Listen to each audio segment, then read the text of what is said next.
Muy buenas gente, ¿cómo están? Espero que estén muy bien. El día de hoy tenemos un nuevo video resolviendo el tercer examen del semestre pasado de Física para Ciencias Médicas de la Universidad de Costa Rica. Un examen que realmente está bastante fácil, o sea, está sencillo. Yo espero que lo resolvamos en menos de 20 minutos, media hora.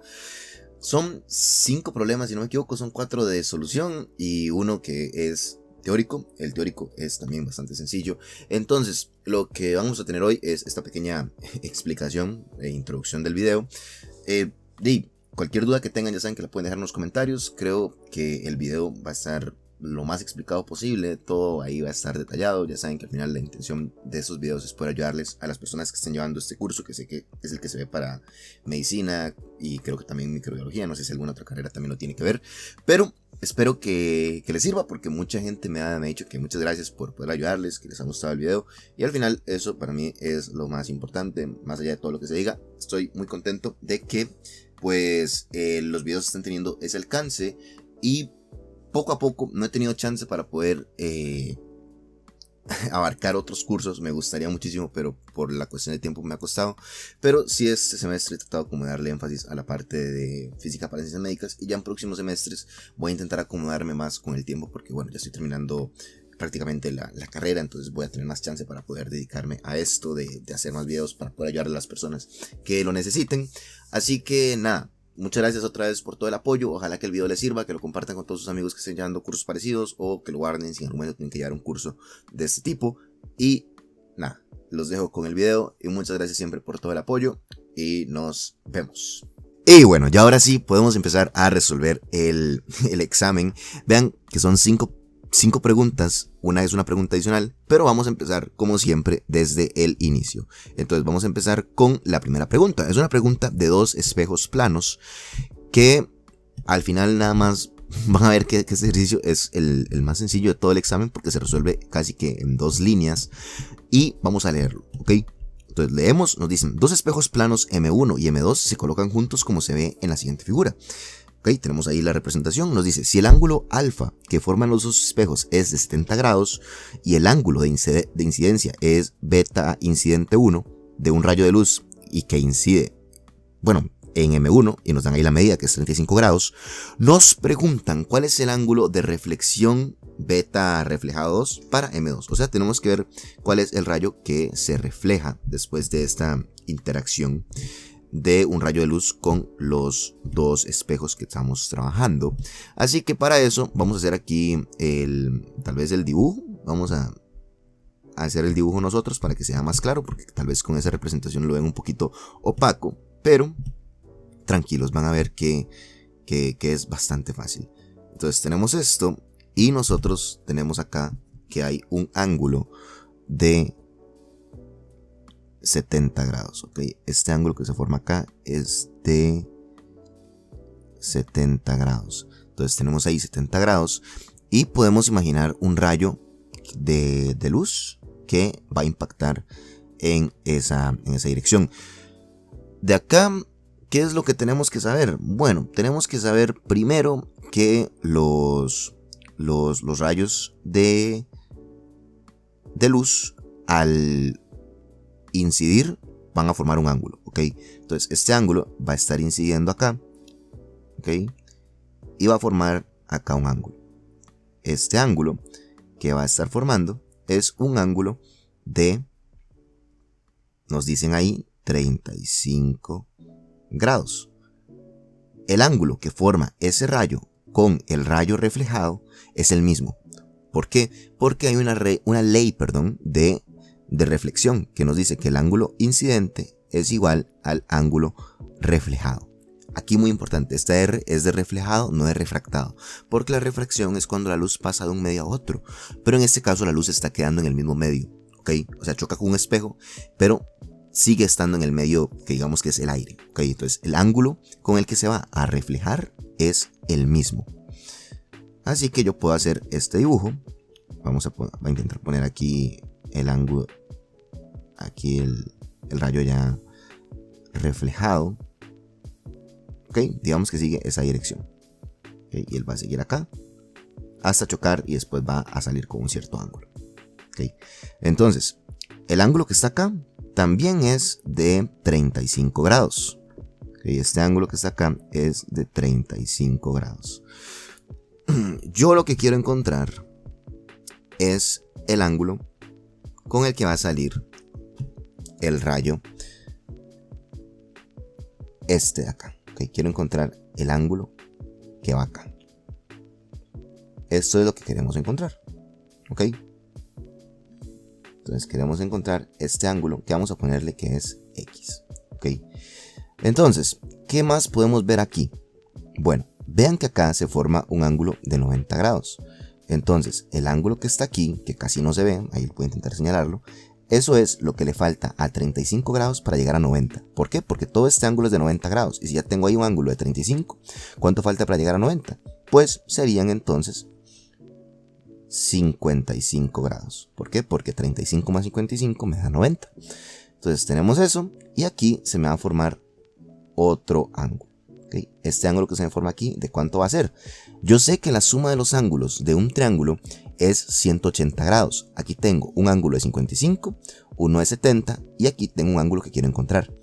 Si yo tengo 55 y le sumo 70, eso me daría 125. ¿Cuánto le falta a 125 para llegar a 180? Le faltan 55. Entonces este ángulo también es de 55 grados, porque la suma de los tres me tiene que dar 180. Y 55 más 55, eso es 110. Y 110 más 70 da 180 grados. Entonces este ángulo es de 180 grados. Y acá también se me forma un ángulo recto. Siempre cuando ustedes vean esas líneas puntuadas, lo que identifica es que ahí es una superficie normal. Okay, esa línea es una normal y la normal siempre va a ser de 90 grados. Entonces aquí hay un ángulo de 90 grados. Si ya tengo que este mide 55, ¿cuánto falta para llegar a 90? De ahí, faltan 35 grados. Entonces este ángulo de acá es de 35 grados. Y el ángulo que está acá, este ángulo X, es igual a este de 35 grados. Porque este ángulo de 35 grados es el ángulo de incidencia del rayo que viene reflejado de M1. Okay, esto es M1 y esto es M2. Entonces, el ángulo de incidencia es de 35 grados. Y dijimos que el ángulo de reflexión es igual al ángulo de incidencia. Por lo tanto, X es igual a 35 grados. Por lo tanto, ya esa sería la solución para este problema. ¿Okay? Y con esto podemos pasar al siguiente ejercicio. El siguiente ejercicio es de la parte de reflexión y refracción. Ok, entonces vamos a ponerlo aquí. Uy, quieto, eso está muy... Ajá, no, ahora sí. Ok, nos dice, un buzo sumergido dirige una luz hacia la superficie de un cuerpo de agua, con ángulos de incidencia de 40 grados y 50 grados. En ambos casos, una persona en la orilla podrá ver el rayo de luz que sale. Realice los cálculos respectivos para justificar su respuesta. Y ahí nos dan los índices de refracción. Entonces para esto tenemos que poner una superficie, verá que esa va a ser la superficie de agua. Vamos a tener dos situaciones. La primera donde lanza el rayo con un ángulo de incidencia de 40 grados y después cuando lo lanza con ángulo de incidencia de 50 grados. ¿Okay? Entonces el primer caso, vamos a poner aquí una línea para identificar a la normal. Vamos a decir que este rayo va en esta dirección y forma un ángulo de 40 grados. Y después vamos a suponer que tenemos la misma normal, pero el rayo ahora tiene un ángulo de, vamos a poner aquí, 50 grados. Nos preguntan que si una persona en la orilla podría ver el rayo cuando sale. ¿Cómo podemos saber si una persona en la orilla va a poder ver el rayo o no? Bueno, si el rayo sale con un ángulo menor al ángulo crítico, la persona que está afuera lo va a ver. Pero si sale con un ángulo mayor al ángulo crítico, no lo va a poder ver. ¿Por qué? Porque la luz va a quedar retenida en el primer medio. ¿Okay? A esto se le conoce como reflexión interna total. O sea, el rayo no puede escapar. El rayo, en vez de seguir hacia acá, o sea, en vez de refractarse, lo que va a hacer es quedarse acá adentro. ¿Okay? Se va a quedar en el medio original. No va a poder escapar. ¿Y eso cuándo ocurre? Ocurre cuando el rayo refractado forma un ángulo de 90 grados con la normal. ¿ok? O sea, el rayo queda atrapado justo ahí en la interfase. Entonces, para que esto ocurra, tenemos que considerar la ley de Snell. La ley de Snell lo que nos dice es que n1 por seno del ángulo de incidencia 1 es igual a n2 por el ángulo de refracción 2, ¿ok? Y para nosotros acá nos están dando cuáles son los n, y vamos a considerar que el segundo ángulo va a ser de 90 grados, porque así vamos a poder encontrar el ángulo crítico. O sea, la condición para que aparezca el ángulo crítico es que el segundo ángulo sea de 90 grados, y el seno de 90 grados es 1. Entonces nos va a quedar que n1 por seno del ángulo crítico, ¿okay? Porque el primer ángulo se va a convertir ahora en el ángulo crítico, va a ser igual a n2, y seno de 90 es 1, entonces no lo ponemos. Y ahora de acá despejamos el seno del ángulo crítico, que sería igual a n2 entre n1, y quedaría que el ángulo crítico es igual al seno inverso de n2 entre n1. Y eso es lo que tenemos que sustituir nosotros. Entonces lo que vamos a hacer es meter eso meter los datos y después pasarlo a la calculadora, que es algo bastante sencillo en realidad, y ya con eso el problema queda prácticamente resuelto. ¿Okay? Entonces vamos a poner que el ángulo crítico es igual al seno inverso, y el medio 2 es el aire, entonces sería un índice de 1, y el otro medio sería el agua, que tiene un índice de 1.33, entonces sería 1 entre 1.33, y esto nos da que el ángulo es de 48.75 grados. Entonces, si la luz impacta a ángulos menores a este, sí va a poder escapar, que aunque sea muy poquito va a poder escapar. Pero si impacta a ángulos mayores a este, o sea, mayores a 48.75, pues no va a poder salir, se va a quedar en el medio original, que sería el agua. Entonces, con esto, ¿qué podemos decir? Que este sí lo ve, pero este no. ¿Okay? Porque 50 grados es mayor a 48.75 grados. ¿Okay? Y ya con eso tenemos resuelto el segundo problema. Vamos ahora con el tercero, que es el problema de circuitos. ¿Okay? Entonces, para este vamos a ir simplificando el circuito, porque no es nada del otro mundo. Es muy importante identificar cuando tenemos corrientes que se separan, o sea, que me generan circuitos paralelos, y cuando son circuitos en serie. ¿Okay? Aquí, por ejemplo, tenemos un arreglo. Esto no es un circuito como tal, ¿okay? Porque nada más es un arreglo. Un circuito sería si estuviera cerrado, si tuviera fuente de voltaje, si nos dieran la corriente o algo así. Pero eso solo es un arreglo de resistencias, y nos piden encontrar la resistencia equivalente. Entonces, para yo poder leer un circuito, me tengo que preguntar: aquí viene una corriente, pero esta corriente se puede separar en dos, puede irse por acá o puede irse por acá. Eso me indica que va a haber resistencias en paralelo, porque va a haber resistencias que van con la misma energía inicial, pero que están con corriente diferente. ¿Okay? Porque una corriente se fue por arriba y la otra se fue por debajo. Es la misma corriente, sí, pero se separó en dos, que no necesariamente las dos son iguales. ¿Okay? Entonces, esta viene aquí, viene acá, viene acá, viene acá, y cuando llega a este punto, aquí se puede separar en dos también. Pueden irse por acá o pueden irse por acá. Entonces, estas dos conexiones, esto que está aquí, está en paralelo también. Porque, como les dije, es la corriente que se está separando en dos, aunque las dos van a tener el mismo potencial. ¿Okay? Porque llegan con la misma energía. Vamos a usar una analogía ahí entre energía y voltaje. Entonces, esta llega aquí y cierra. Y esta llega aquí y cierra. Mientras que esta que viene acá vean que se puede volver a separar. Pueden irse por acá, pueden irse por acá, pueden irse por acá. O sea, las tres están en paralelo. Baja, cierra y sube, y aquí las tres se vuelven a juntar. Y acá todo esto es normal y aquí cierra. ¿Okay? Entonces, eso me ayuda a identificar si están en paralelo. Si yo veo que la corriente se separa, quiere decir que son conexiones en paralelo. Y si veo que la corriente sigue una sola línea, decimos que están en serie. Entonces lo primero que vamos a hacer es convertir estas tres en una sola resistencia. Recordemos que cuando tenemos conexiones en paralelo, con la resistencia equivalente en paralelo, vamos a poner R de 6, 3 y 2.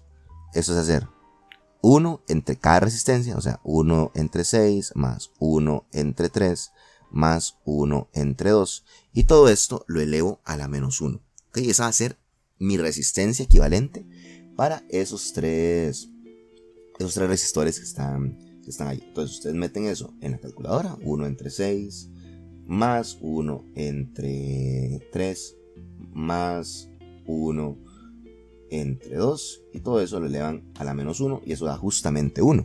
Entonces esto es igual a 1 ohmio. Entonces, ¿qué obtengo? Obtengo un circuito equivalente que sería este de acá. Okay, vamos a tener esto aquí. Ok, esto acá. Ajá, acá. Esto baja acá. Acá. Ok. Luego acá. Y en vez de poner las tres resistencias, vamos a poner solo una que sea de un solo ohmio. Ok. Y bueno, aquí había otra. Okay. Entonces, aquí esta va a ser de 1 ohmio, esta es de 4 ohmios, esta es de 10 ohmios, esta es de 6 ohmios y esta es de 2 ohmios, esta es de 5 ohmios. Ok, ¿qué puedo hacer yo ahora? Bueno, podría juntar estas dos resistencias, la de 2 y la de 6, porque están en paralelo. Y también puedo juntar estas dos que están en serie. Entonces, como están en serie, nada más es de sumarlas, porque aquí pasa la misma corriente. Entonces, la de abajo es 1 más 5, entonces eso da 6. Pero vamos a juntar la de 2 con 6. Sería hacer 1 entre 2 más 1 entre 6. Todo esto lo encerramos entre paréntesis. Y lo elevamos a la menos 1. Entonces es hacer un medio más 1 entre 6. Y todo esto a la menos 1. Esto a mí me está dando, que es igual, vamos a ver que todo esté bien. Me está dando 1.5 ohmios. Entonces ya aquí puedo reescribir el circuito. Y el circuito va a quedar esta resistencia, acá sube, tenemos aquí la de 10 ohmios, luego aquí tenemos la de 1.5 que es la que acabamos de encontrar, y aquí termina la configuración, y abajo tenemos una sola de 6 ohmios. Ok, entonces ponemos aquí 6 ohmios, y aquí nos queda una de 10 ohmios y una de 1.5 ohmios. También yo aquí ya podría simplemente unir la de 10 con la de 1.5 y ya lo tendríamos listo, porque estas dos de arriba están en paralelo con esta. Entonces, ¿qué podría hacer yo?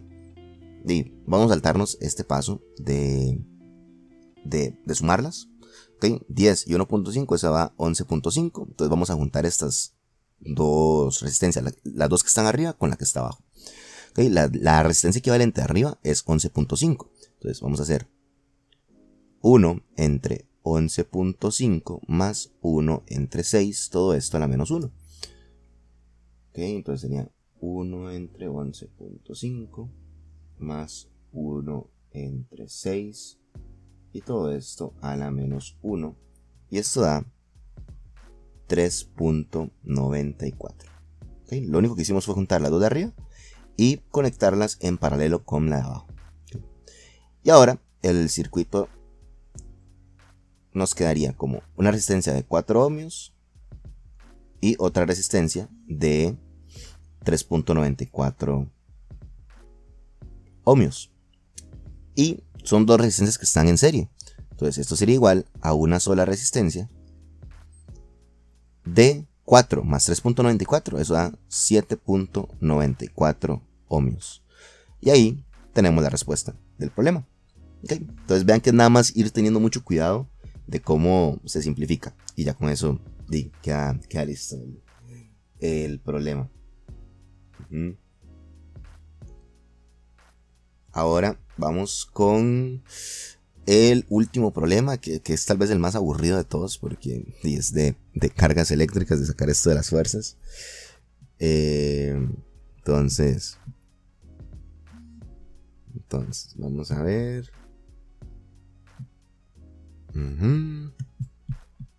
Ya vamos acá. Ok. Entonces, acá nos dicen, ¿cuál es la fuerza electrostática sobre Q3? Recuerde que K es igual a 9 por 10 a la 9 Newton por metro cuadrado sobre Coulomb cuadrado. Entonces, para poder resolver esto, lo que vamos a hacer es, de ahí, simplemente analizar el signo de las fuerzas. ¿Ok? Acá a la derecha tenemos una carga que es positiva, que es de más 3 nanocoulomb. Y arriba y abajo tenemos dos cargas que son positivas también. Entonces, estas dos lo que van a hacer es ejercer una fuerza que es de repulsión. ¿Por qué? Porque las cargas que son iguales ejercen una fuerza de repulsión. Entonces yo voy a poner aquí. Ok, vamos a poner acá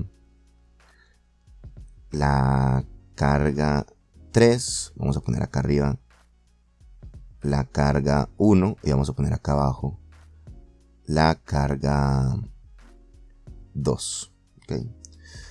Entonces lo que vamos a hacer es hacer aquí la conexión. Okay. La carga 1 va a ejercer una fuerza de repulsión. Entonces la fuerza de repulsión va a venir en este sentido. Okay. Va a ser hacia la derecha. Esta va a ser la fuerza que ejerce 1 sobre 3. Y la fuerza que ejerce 2 sobre 3 también va a ser una fuerza de repulsión debido al signo.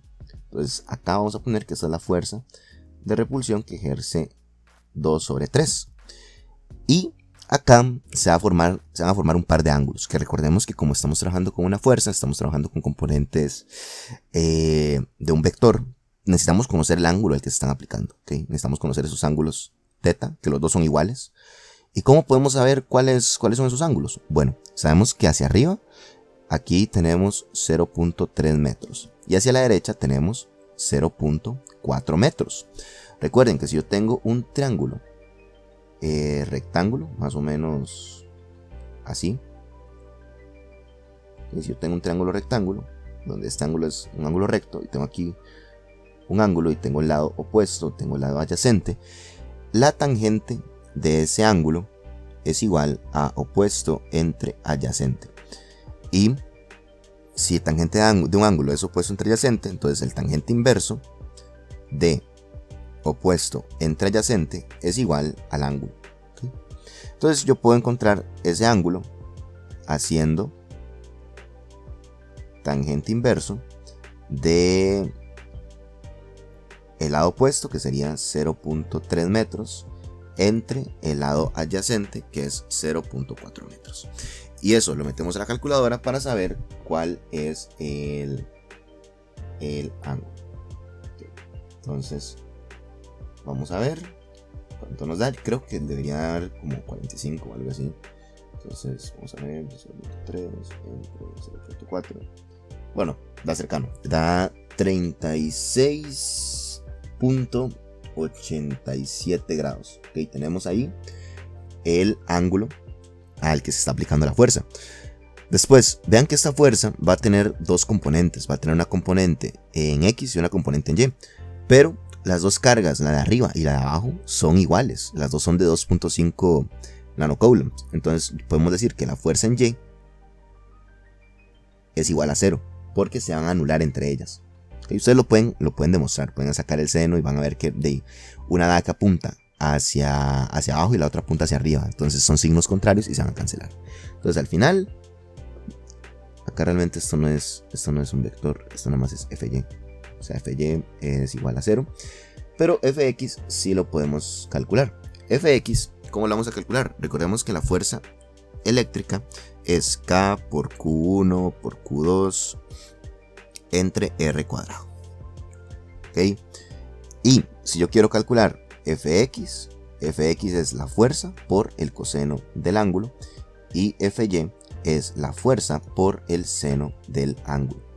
Y tenemos ahí esas dos relaciones. Entonces Fx va a ser agarrar la fuerza, que es K por carga 1, que es 2.5 nanocoulomb. Entonces por 2.5 por 10 a la menos 9 coulomb, ¿okay? Porque nano es 10 a la menos 9, por la otra carga, que es 3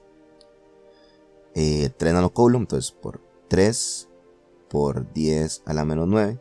Y todo esto lo dividimos entre la distancia que hay entre ellos. La distancia que hay entre ellos se saca como si fuera un triángulo rectángulo. ¿Okay? O sea, usando el teorema de Pitágoras. Entonces hacemos 0.3 al cuadrado más 0.4 al cuadrado. Todo eso dentro de una raíz. Y esa sería la distancia. Entonces sería 0.3 al cuadrado más 0.4 al cuadrado.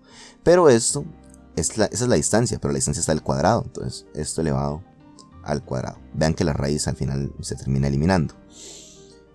Y la otra fuerza es exactamente igual, porque es la que ejerce la carga de abajo, pero la carga de abajo es igual a la carga de arriba, y las dos van hacia la derecha. Entonces viene siendo lo mismo. Al final es nada más multiplicar esto por 2. ¿Ok? La fuerza es solamente esto, multiplicado por 2. ¿Ok? Y con eso nada más tenemos que meter todo esto en la calculadora para ver cuánto nos daría.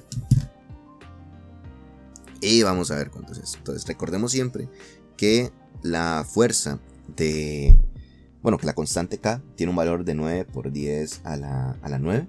O en caso de que se nos olvide o algo así, pero es fácil de recordar. Nada más piensen 9 por 10 a la 9 y listo. ¿Okay? Igual creo que ahí en el examen siempre les dan ese valor. Así que no hay nada de qué preocuparse. Y bueno, recordar siempre que si hay una distancia que es así como esta, que es una distancia diagonal, hay que utilizar el teorema de Pitágoras. ¿Okay? Acá algo muy importante, el coseno. El coseno nos estaba faltando, porque si no estaríamos considerando que es la componente en X. ¿Okay?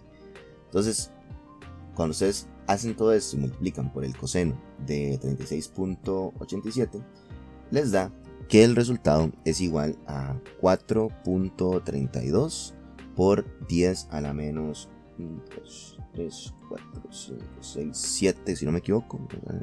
Sí, 10 a la menos 7 Newton. ¿Okay? Y ahí está resuelto el problema. Entonces lo que hicimos fue calcular el ángulo, que tal vez es la parte más ahí de análisis, pero tampoco es nada muy difícil. Y con el ángulo dijimos que la componente en Y tiene que anularse porque las dos cargas adicionales son iguales, pero una está arriba y la otra está abajo. Entonces una va a empujar hacia arriba y la otra va a empujar hacia abajo con la misma fuerza. Entonces se anulan entre ellas. Y de ahí simplemente calculamos la fuerza en X, que la fuerza en X, como es igual tanto la de arriba como la de abajo, nada más basta con calcular una y multiplicar ese resultado por 2. ¿Okay? Y ahí ya está resuelto el problema. De acá podemos subir y vamos a ver la última pregunta. Ahí casi no se ve, pero la pregunta era que explique cómo se forma un arcoíris después de un día lluvioso. Eso es básicamente que cuando llueve quedan partículas de agua o gotas en la atmósfera. Entonces la luz que nos llega a nosotros es luz blanca. Entonces cuando choca con cada una de las gotas se dispersa. ¿Okay? Porque la luz blanca tiene toda la longitud de onda. Entonces se dispersa en todo lo que es el espectro visible y se forman colores. Arriba se forma el rojo, después se forma que el amarillo, que el verde, etc. Hasta llegar al violeta, que es el último color que se forma porque es el más energético, entonces es el que se desvía más.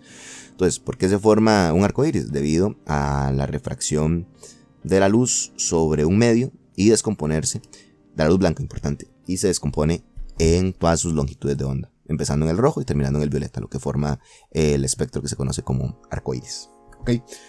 Y eso sería todo, chicos. Espero que les haya gustado el video. Si fue así, ya saben, le dan ahí un like. Y nos estaremos viendo en la próxima. Y nada, gracias por todo el apoyo. Hasta luego.